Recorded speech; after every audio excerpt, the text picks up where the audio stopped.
Selamat pagi sidang jemaat yang dikasihi Tuhan.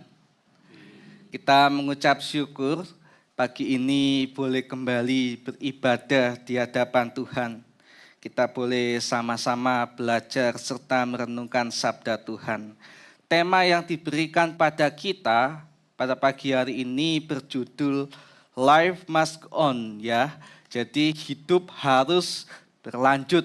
Kita sebagai orang percaya terkait dengan kehidupan kita sebagai orang Kristen. Untuk itu, sebelum kita masuk lebih jauh dalam perenungan firman, pada pagi hari ini saya ingin setiap kita membaca bagian firman itu dalam Kejadian 37. Kejadian 37 ayat 5 sampai 11. Kita akan baca silih berganti ya, Bapak Ibu. Saya akan lebih dulu membaca ayat 5, kemudian Bapak Ibu akan membaca ayatnya yang ke-6 sampai ayat 11. Demikian bunyi firman Tuhan. Pada suatu kali bermimpilah Yusuf, lalu mimpinya itu diceritakannya kepada saudara-saudaranya. Sebab itulah mereka lebih benci lagi kepadanya. Karena katanya kepada mereka, coba dengarkan mimpi yang kumimpikan ini. Tampak kita sedang di ladang mengikat berkas-berkas gandum, lalu bangkitlah berkas-berkasku dan tegak berdiri. Kemudian datanglah berkas-berkas kamu sekalian, mengelilingi dan sujud menyembah kepada berkasku itu. Lalu saudara-saudaranya berkata kepadanya, apakah engkau ingin menjadi raja atas kami? Apakah engkau ingin berkuasa atas kami? Jadi makin bencilah mereka kepadanya, karena mimpinya dan karena perkataannya itu. Lalu ia memimpikan pula mimpi yang lain yang diceritakannya kepada saudara-saudaranya, katanya, aku bermimpi pula tampak matahari, bulan, dan 11 bintang sujud menyembah kepadaku. Setelah hal ini diceritakannya kepada ayah dan saudara-saudaranya, maka ia ditegur oleh ayahnya. Mimpi apa mimpimu itu? Masakan aku dan ibumu serta saudara-saudaramu sujud menyembah kepadamu sampai ke tanah? Maka iri hatilah saudara-saudaranya kepadanya, tetapi ayahnya menyimpan hal tersebut dalam hatinya. Demikian jauh pembacaan firman pada pagi hari ini. Bapak Ibu, saudara-saudariku yang dikasihi Tuhan, ketika kita diperhadapkan dengan tema pada pagi hari ini, saya ingin berkata kepada kita bahwa kita ini adalah manusia yang diciptakan begitu spesial. Berbeda dengan ciptaan-ciptaan yang lain. Ketika saya mengajar kelas katekisasi, saya menekankan hal ini kepada anak-anak remaja yang ikut kelas katekisasi bahwa kita ini manusia yang penuh dengan kelebihan. Apa aja kelebihan? Kalau mau dijelaskan macam-macam kelebihan kita ya dibanding dengan makhluk hidup yang lain. Salah satu kelebihan atau sesuatu yang kita miliki yang berbeda dengan makhluk hidup yang lain adalah free will atau kehendak bebas atau rencana. Kita manusia ketika hidup di dalam dunia ini bisa melakukan banyak rencana-rencana yang sudah kita rencanakan. Kita sebagai manusia yang hidup hari ini bisa melakukan segala sesuatu yang kita kehendaki, yang kita inginkan. Bahkan tidak jarang selama kita hidup, rencana serta kehendak itu sering kita buat. Berdasarkan keinginan dan juga kemauan setiap diri kita. Akan tetapi kalau kita selidiki satu persatu, rupanya tidak semua loh rencana atau kehendak kita itu berjalan sesuai maunya kita. Kadangkala ada rencana dan kehendak yang berjalan sesuai dengan ekspektasi kita, berjalan sesuai dengan kemauan kita. Tapi ada juga terkadang rencana dan kehendak itu tidak berjalan sesuai kehendak atau rencana kita. Tidak sesuai dengan apa yang kita pikirkan. Bapak Ibu, mungkin setiap diri kita bertanya-tanya, mengapa hal tersebut bisa terjadi? Mengapa ada kalanya rencana dan kehendak kita gagal terjadi, gagal terlaksana sesuai dengan apa yang kita rencanakan, sesuai dengan apa yang kita inginkan. Rupanya kalau kita lihat berdasarkan kebenaran firman, kalau kita mulai dari rencana dan kehendak kita yang berhasil, yang berjalan sesuai dengan maksud kita, itu bukan semata-mata karena kita telah membuat rencana dan kehendak kita berhasil terlaksana. Kalau kita lihat dari kebenaran firman, rupanya Tuhan memang berkehendak atas rencana dan juga kehendak kita. Rencana dan kehendak kita itu selaras dengan rencana dan kehendak Tuhan. Sehingga tak jarang apa yang sudah kita rancang, apa yang sudah kita susun, berjalan sesuai dengan maksud dan juga rencana kita. Karena memang itu sudah sejalan dengan maksud dan kehendak Tuhan. Kalau yang berikutnya, yang gagal terjadi, bukan semata-mata kita tidak menyiapkan dengan baik rencana yang sudah kita susun, tapi kegagalan rencana dan juga kehendak kita itu ada maksud tersendiri. Ada maksud tersendiri. Apa maksudnya? Yang pertama, memang Tuhan tidak menghendaki rencana dan kehendak itu terjadi. Apa yang sudah kita susun, Tuhan tidak menghendakinya.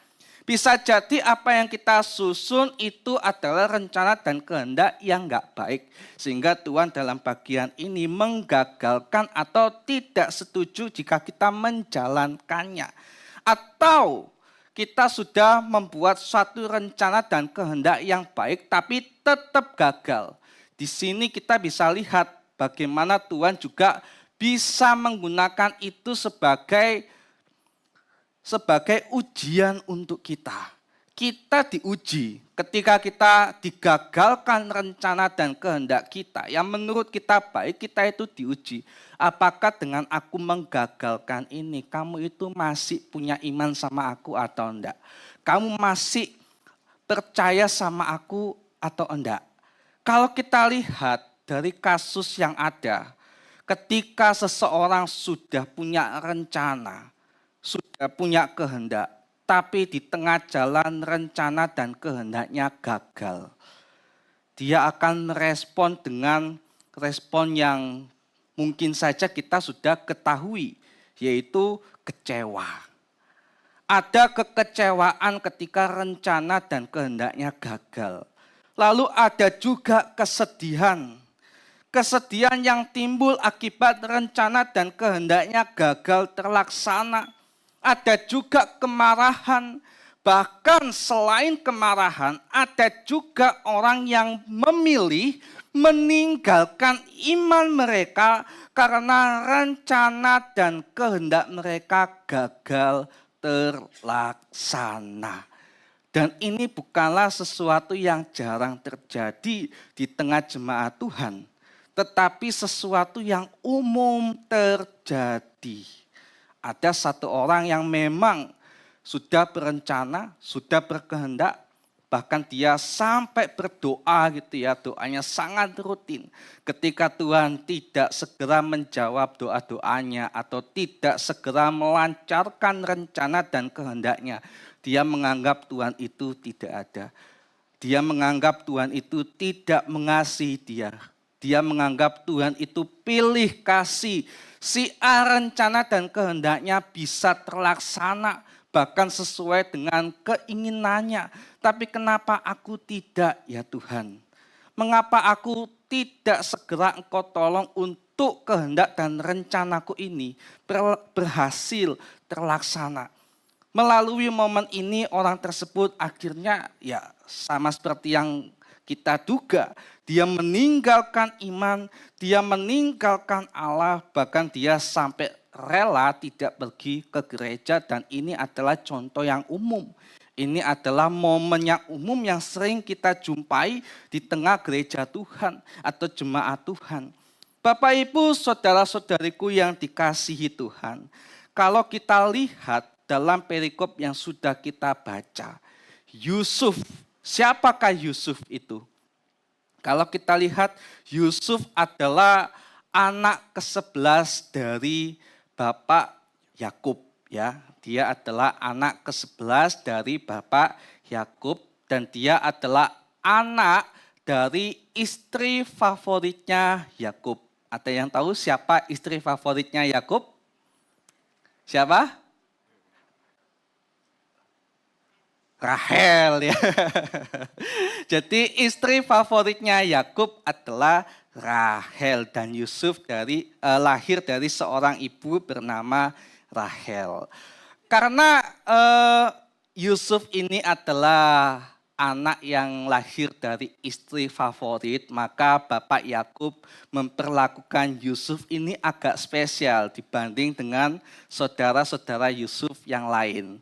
Spesialnya gimana? Kalau kita lihat di ayat-ayat sebelumnya atau perikop-perikop sebelumnya, dijelaskan bahwa Yusuf ini sangat dikasihi, disayang oleh ayahnya. Salah satu tanda ayahnya menyayangi Yusuf adalah dia sering dikasih apa? Dikasih jubah yang bagus gitu ya, atau pakaian yang bagus gitu ya. Pakaian yang bagus oleh ayahnya. Rupanya ketika Yusuf disayang oleh orang tuanya, secara khusus Yakub, saudara-saudaranya itu iri hati, saudara-saudaranya itu tidak senang dengan apa yang dialami oleh Yusuf. Padahal kalau kita yang namanya keluarga, mau adik atau kakak kita lebih disayang oleh orang tua, ya sudah lah ya. Maksudnya kita kan sama-sama keluarga, pasti orang tua punya caranya sendiri untuk menyayangi anak-anaknya. Tapi kalau kita lihat dalam bagian ini memang nampak jelas ya perbedaan kasih sayang orang tua Yusuf kepada saudara-saudaranya dengan Yusuf sendiri. Nah, kalau kita lanjut dalam bagian yang sudah kita baca tadi, rupanya Yusuf itu selain disayang oleh orang tuanya, Yusuf juga adalah orang yang spesial ya menurut saya ya. Orang yang spesial dalam artian dia orang yang dipakai oleh Tuhan. Salah satu tanda bahwa Yusuf adalah orang yang dipakai Tuhan adalah Allah rupanya mendatangkan mimpi-mimpi kepada Yusuf ya.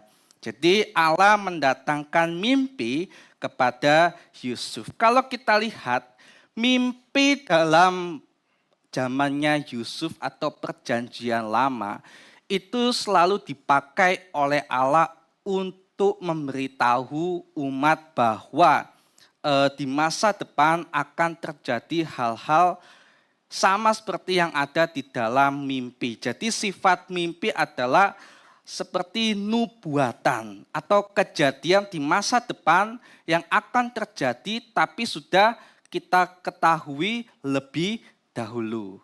Dan itu ada sebelum kebenaran firman atau Alkitab ada seperti hari ini. Kalau kita mau tanya apakah mimpi itu berlaku sampai hari ini, saya rasa kok enggak ya. Kenapa? Karena memang kita sudah memiliki Alkitab yang mana kebenaran lengkap di dalamnya.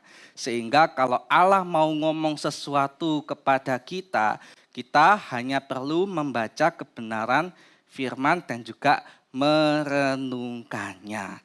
Berbeda dengan zamannya Yusuf, karena enggak ada firman, maka Allah bernubuat melalui mimpi.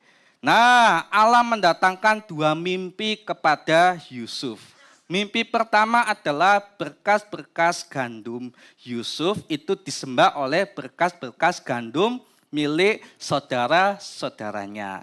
Lalu mimpi yang kedua itu matahari, bulan, serta bintang-bintang sujud menyembah kepada Yusuf. Nah, dua mimpi tersebut rupanya menyiratkan bagaimana Yusuf di masa depan itu akan menjadi seorang pemimpin, seorang penguasa yang pada akhirnya akan memimpin tidak hanya keluarganya, tapi orang dengan jumlah yang banyak. Ketika Yusuf menjadi seorang pemimpin, itulah semua orang yang dipimpin akan tunduk kepadanya, termasuk saudara-saudaranya dan juga ayah serta ibunya. Jadi itu adalah maksud dari mimpi yang didatangkan oleh Yusuf, bahwa di masa depan Yusuf akan menjadi seorang pemimpin. Tidak hanya bagi keluarganya, tetapi juga bagi orang banyak. Nah, kalau kita lanjut ke bagian berikutnya. Setelah Allah memberi Yusuf sebuah mimpi, kita mungkin berandai-andai. Kalau kita dikasih mimpi sama halnya dengan Yusuf, mungkin kita akan merasa senang ya. Mungkin kita akan happy, bahkan hati kita mungkin akan tenang bahwa di masa depan hidup kita sudah terjamin. Kita mungkin tidak akan mengalami yang namanya kesulitan. Kita mungkin di masa depan tidak akan mengalami yang namanya tantangan. Hidup kita baik-baik saja. Itulah yang kita pikirkan ketika kita mendapatkan mimpi sama halnya dengan Yusuf. Kalau kita ada di posisinya Yusuf. Yusuf pun menurut beberapa orang juga berpikiran hal yang sama. Tuhan itu begitu baik. Dia sudah mendatangkan mimpi. Yang mana mimpi tersebut secara tidak langsung telah menjamin kehidupanku. Bahwa aku akan menjalani hidup yang baik sampai pada akhirnya. Tapi kalau kita lihat dalam bagian selanjutnya, rupanya apa yang Yusuf pikirkan, apa yang sudah diangan-angankan oleh Yusuf sesuai mimpi yang ia dapat, tidak sesuai dengan realita yang terjadi di lapangan. Setelah Yusuf mendapatkan mimpi-mimpi tersebut, dia tidak serta-merta atau langsung menjadi seorang pemimpin atau raja yang disembah oleh banyak orang termasuk keluarganya.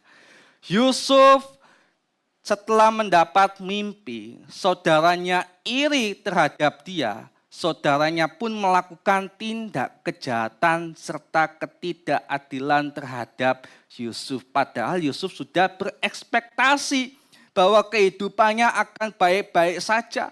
Dia akan dijauhkan dari yang namanya masalah dan juga tantangan dalam kehidupan. Tapi kenyataan berkata beda. Dia justru dijauhi oleh saudara-saudaranya, bahkan kalau kita lihat dia sampai dijual oleh saudara-saudaranya. Setelah Yusuf dijual, apa yang terjadi? Dia harus menjadi seorang yang rendah, seorang yang dipekerjakan. Tapi kalau kita lihat, begitu luar biasa Yusuf tersebut ya. Yusuf tidak menyerah dengan kondisi yang ia alami.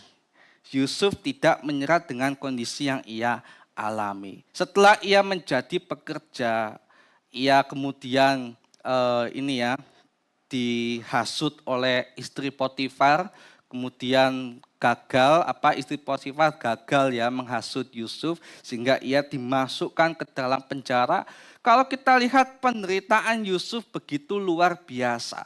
Apa yang Yusuf angan-angankan rupanya tidak sesuai dengan realita yang ada di lapangan. Apa yang sudah Yusuf kehendaki, yang sudah ia rancang sebelumnya, tidak sesuai dengan kenyataan yang dia harus jalani. Bapak, Ibu, saudara-saudariku yang dikasihi Tuhan, ketika saya menyiapkan kebenaran firman pada pagi hari ini, saya teringat dengan kisah saya sendiri ya. Beberapa kali saya sempat cerita ini ke beberapa jemaat entah di komisi ataupun di persekutuan lain begitu ya. Saya ketika lulus SMA itu nggak kepikiran blas, bahkan dari dulu memang nggak kepikiran blas untuk melayani Tuhan secara apa? Secara penuh waktu, seperti pada pagi hari ini. Benar-benar nggak kepikiran blas gitu ya. Tidak terencana, tidak punya kehendak juga untuk melayani seperti pagi hari ini. Pikir saya adalah saya itu punya cita-cita, yaitu menjadi seorang guru. Saya itu pengen ngajar seperti beberapa teman di sekolah, ngajar anak-anak gitu ya. Kalau Tuhan kehendaki ya ngajar anak-anak yang yang agak dewasa lah, kayak SMA, SMP gitu, yang lumayan, maksudnya nggak terlalu rame kalau di kelas. Kalau SD kan rame ya, gitu ya. Nah, itu adalah rencana saya, kehendak saya awalnya gitu kan. Waktu saya lulus SMA, saya sempat daftar ke bukan beberapa sih, hanya 2 universitas negeri ya. Yang pertama melalui jalur rapot, yang kedua melalui jalur tes atau ujian. Rupanya kedua-duanya ini tidak ketompo atau tidak keterima gitu kan. Padahal saya pribadi sudah merasa bahwa saya sudah bekerja keras untuk saya bisa mendapatkan profesi atau cita-cita yang saya inginkan setelah saya lulus SMA gitu kan. Tapi endingnya adalah Tuhan itu memanggil secara khusus, dan memang panggilan itu sudah ada sejak saya SMA, tapi saya tidak merespon betul panggilan itu. Seolah-olah saya menganggap panggilan itu angin lalu gitu ya.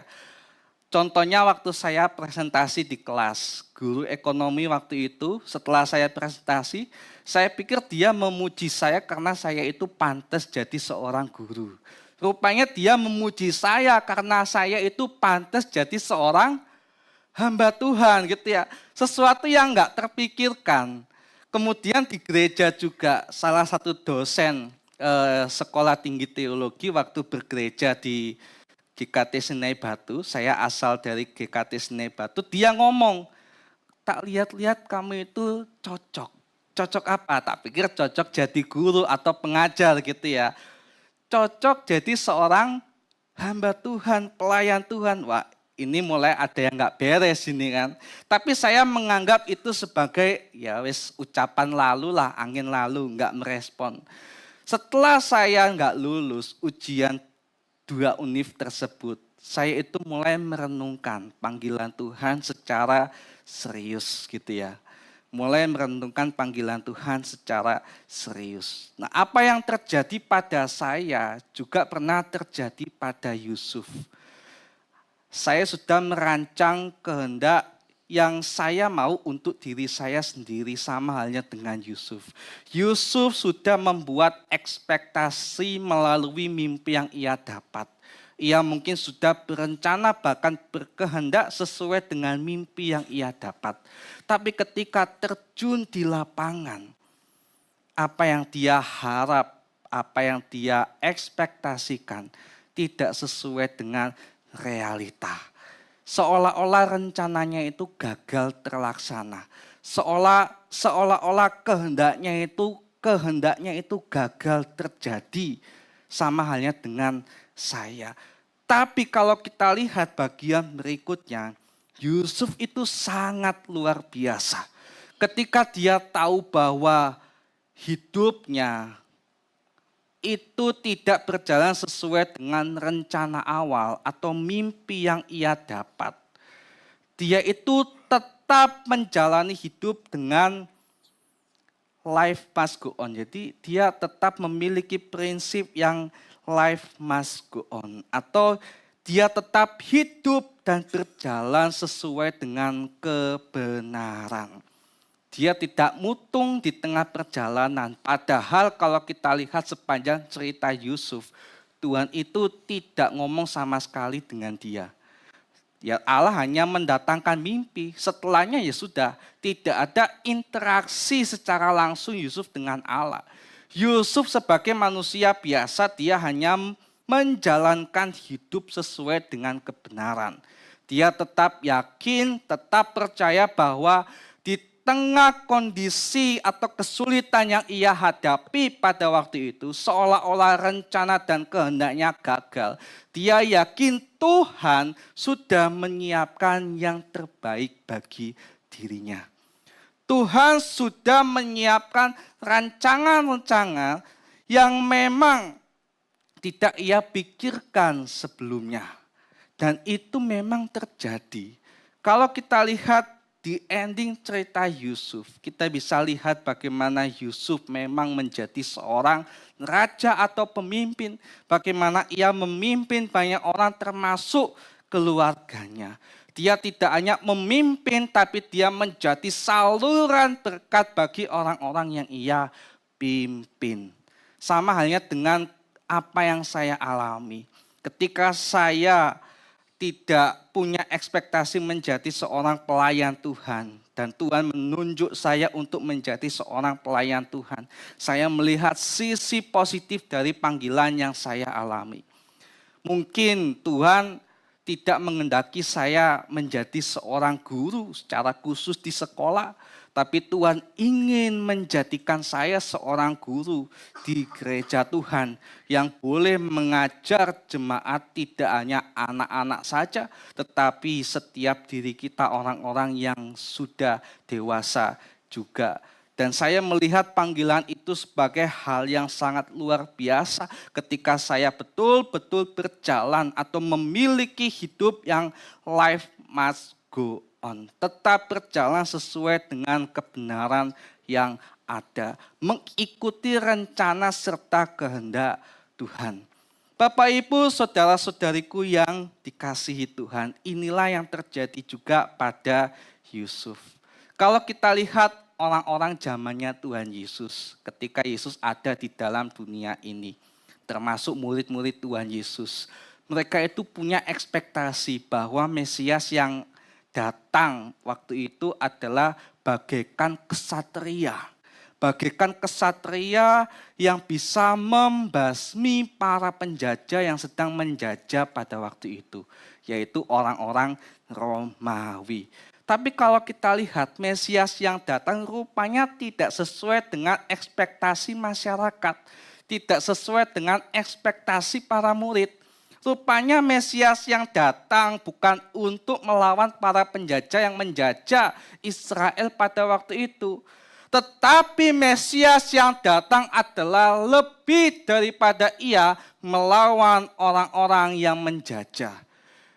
Mesias yang datang pada waktu itu adalah Kristus yang bagaimana dia datang untuk membereskan problem dosa dalam diri manusia dan itu lebih penting daripada harus melawan para penjajah yang sedang menjajah pada waktu itu. Ini adalah maksud dan juga rencana Tuhan yang tidak bisa kita pikirkan menggunakan akal sehat kita sebagai manusia yang tidak terpikirkan. Tetapi Allah memikirkan dan Allah menghendaki hal tersebut. Dan kita mengucap syukur melalui rencana dan kehendak Allah yang terjadi atas diri kita. Kita pada akhirnya bisa dibereskan dari problematika dosa yang membuat kita memiliki ending yaitu kebinasaan. Ini sesuatu yang kita tidak pikirkan, tidak bisa kita bayangkan. Tapi endingnya adalah baik untuk setiap diri kita. Coba saja kalau Yesus pada waktu itu tidak membereskan problematika yang jauh lebih penting yaitu dosa daripada problem penjajahan. Kalau dia hanya membereskan problem penjajahan saja, mungkin sampai hari ini kita tidak akan menerima anugerah keselamatan. Kita mungkin hari ini tidak akan bisa duduk bersama-sama dengan Allah, mengikuti perjamuan besar di surga yang kekal nanti. Ini adalah maksud dan kehendak Tuhan yang tidak kita duga. Sama halnya dengan Yusuf. Kalau kita lihat dalam Kejadian 50 ayat 20. Di sana Yusuf berkata, Memang kamu telah mereka-rekakan yang jahat terhadap aku. Tetapi Allah telah mereka-rekakannya untuk kebaikan. Dengan maksud melakukan seperti yang terjadi sekarang ini, yakni memelihara hidup suatu bangsa yang besar. Jadi penderitaan yang Yusuf alami, seolah-olah itu adalah kegagalan kehendak dan rencananya, tetapi bukan kegagalan di mata Tuhan. Bukan sesuatu yang salah di mata Tuhan. Itu adalah suatu proses yang Tuhan memang sediakan untuk membentuk Yusuf. Untuk mematangkan Yusuf. Sebelum ia menjadi seorang pemimpin yang besar dan menjadi berkat bagi orang lain. Sehingga hari ini kita yang sudah diselamatkan, kita yang sudah mendengar kebenaran juga harus punya mindset yang sama. Meskipun hari ini kita berkehendak, punya rencana, tapi rencana kehendak kita belum terlaksana. Mari punya pikiran life must go on, tetap hidup dalam kebenaran. Serta kita yakin, tetap berharap bahwa suatu saat Tuhan akan mendatangkan yang terbaik bagi setiap diri kita. Tuhan akan mendatangkan sesuatu yang kita tidak duga-duga. Kalau Tuhan sudah mendatangkan itu sesuai dengan waktu dan kehendak Tuhan yang terbaik, maka hati kita akan penuh dengan sukacita. Maka hati kita akan berlimpah kasih terhadap Tuhan yang sudah mengasihi kita. Kita akan menganggap Dia sebagai Allah yang memang memperhatikan setiap diri kita. Untuk itu jangan sampai kita yang hari ini punya kehendak rencana yang mungkin belum terlaksana atau terjadi, berpikir bahwa Tuhan tidak menyayangi kita sama seperti orang-orang yang ada di luar sana, yang pada akhirnya meninggalkan iman. Jangan gitu ya. Jangan sampai itu terjadi di dalam kehidupan kita. Yusuf dalam perjalanannya Tuhan tidak berbicara secara langsung. Tapi dia tetap berpegang pada prinsip kebenaran. Walaupun kondisinya susah waktu itu, seolah-olah rencana dan kehendaknya gagal terlaksana, hidupnya tidak sesuai dengan mimpi yang ia dapat, dia tetap jalan dalam kebenaran. Dia tetap melanjutkan hidup, bahkan dia tidak menyerah sekali-kali. Kiranya kebenaran firman pada pagi hari ini boleh menolong serta memberkati kita. Amin.